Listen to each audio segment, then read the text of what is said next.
¿Tuvo ocasión de frecuentarlo más en los últimos años de su vida? Mi padre, como ese trabajo de los vinos, de darlo a conocer en España, era una tarea nueva, porque más que nada iban al extranjero, mi padre casi siempre vivía por el norte, que era la zona de España que no conocían los vinos, ¿verdad? El vino y el coñac de Jerez.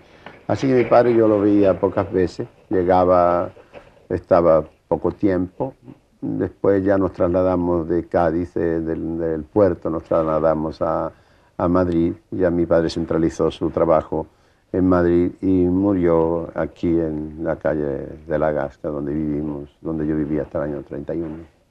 Y después, cuando tuvo usted ya más contacto con su padre, cuando le conoció mejor, ¿qué impresiones Mi dejó padre era ese muy conocimiento en usted? diferente de mi madre, pero era un hombre muy honesto, muy de su trabajo, ¿verdad? No tenía ninguna características especiales, ¿verdad?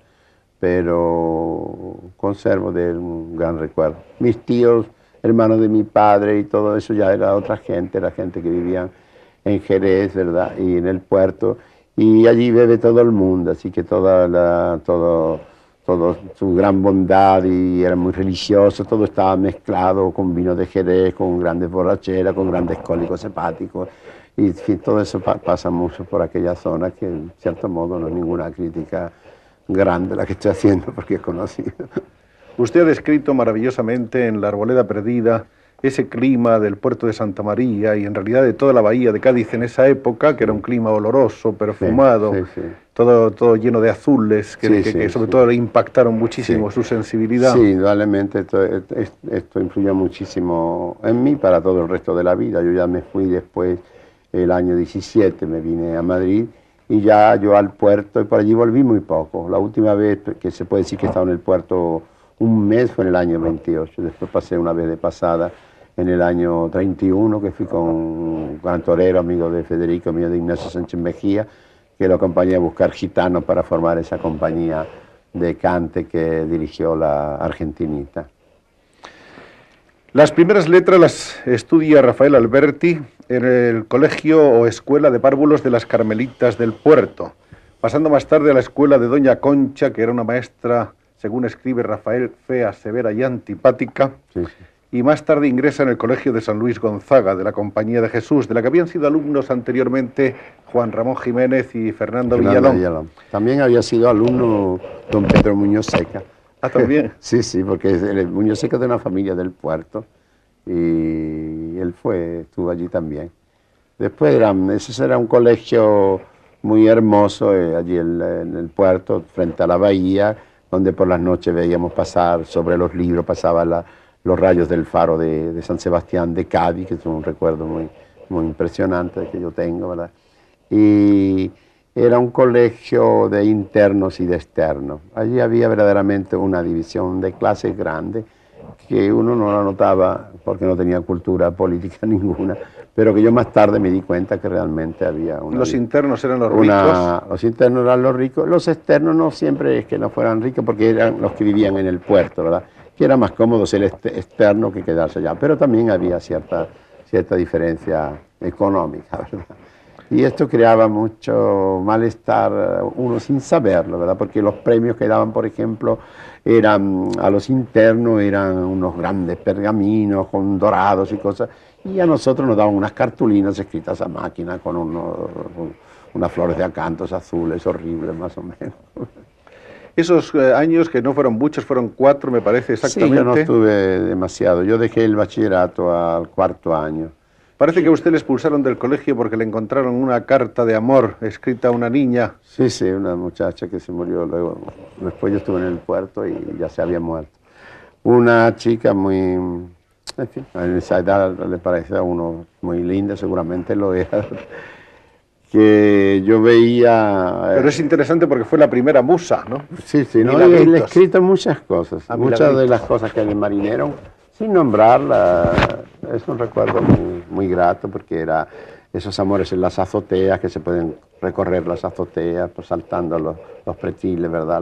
Los muros, oyendo las voces de las conversaciones por las chimeneas de las casas. Eso era, en fin, fue muy al comienzo, pero conservo un gran recuerdo de esta primera muchacha, o niña, porque no era niña.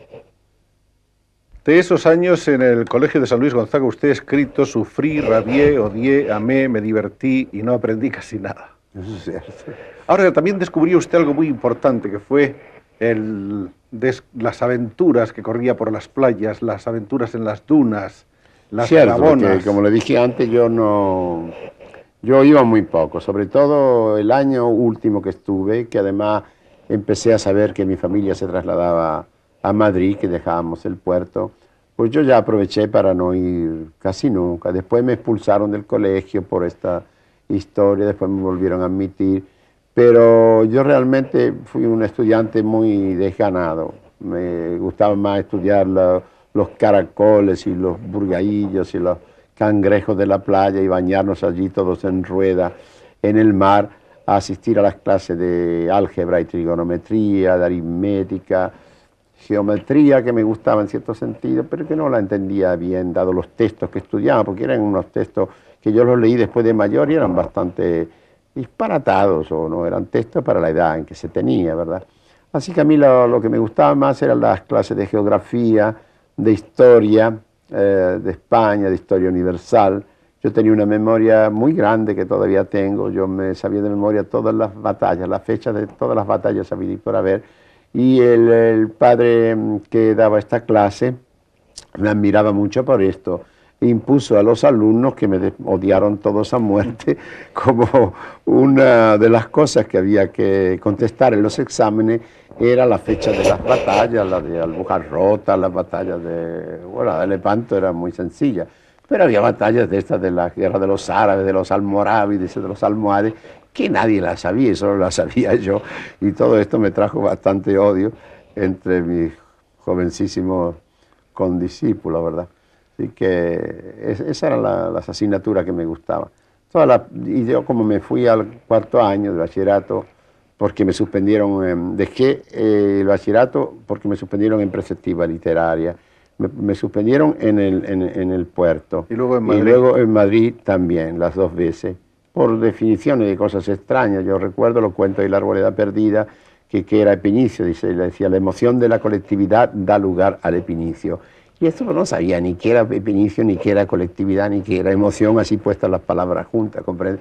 Y entonces realmente me suspendieron, y era un texto que yo luego lo encontré, lo compré aquí de viejos en una librería de Madrid, y lo leí de nuevo y comprendí que me podían suspender de nuevo porque no entendía nada. Después decíamos cosas divertidas, por ejemplo, no sabíamos leer ciertos pareados. Decía pareado es un verso que termina tal cosa, y ponía un ejemplo que decía: Don Juan de Arguijo, del Sacro Polo y de las Musas, hijo.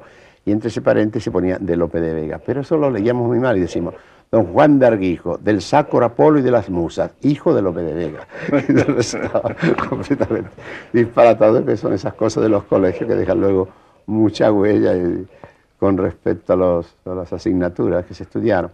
Así que yo, cuando vine a Madrid, ya con mi familia el año 17, que no me gustó nada Madrid, había una nevada tremenda, el estanque del Retiro estaba nevado el 7 de mayo, y una fecha en que casi yo he llegado ahora.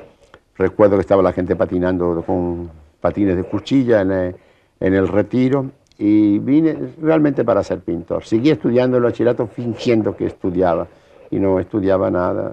Me engañaba en mi casa, fingía notas, las borraba con cloro, las notas malas las ponía buenas, y así llegaron a creer en mi casa que yo tenía el bachillerato, pero yo no lo hice nunca, todo era completamente... En realidad usted se dedicaba a ir al Museo del Prado, al Casón del Buen Yo Retiro. realmente, mi vida realmente de Madrid de esos años fueron esas dos casas. Yo dibujé muchísimo, puedo dibujar en la actualidad de memoria todas las estatuas del Casón, que ahora he visto que está en el Museo de la Pintura del siglo XIX, y el Museo del Prado, donde yo iba todas las mañanas, en invierno y en verano, donde copié varios cuadros. Recuerdo que copié el San Francisco muerto de Zurbarán, la gallina ciega de Goya, después hice tantos apuntes del Greco, de Velázquez, y me pasé muchos años, hasta que empecé a escribir, hasta el año 22 o 23, en que comencé a escribir ya más preocupadamente, porque al principio yo escribía así, pero no escondía las cosas, no le daba importancia, estaba más dominado por la vocación pictórica, tanto que llegué a hacer una exposición en el Ateneo Ya lo que yo hacía entonces era una cosa que pertenecía a la más absoluta vanguardia europea, por decir así, internacional, ¿verdad? Yo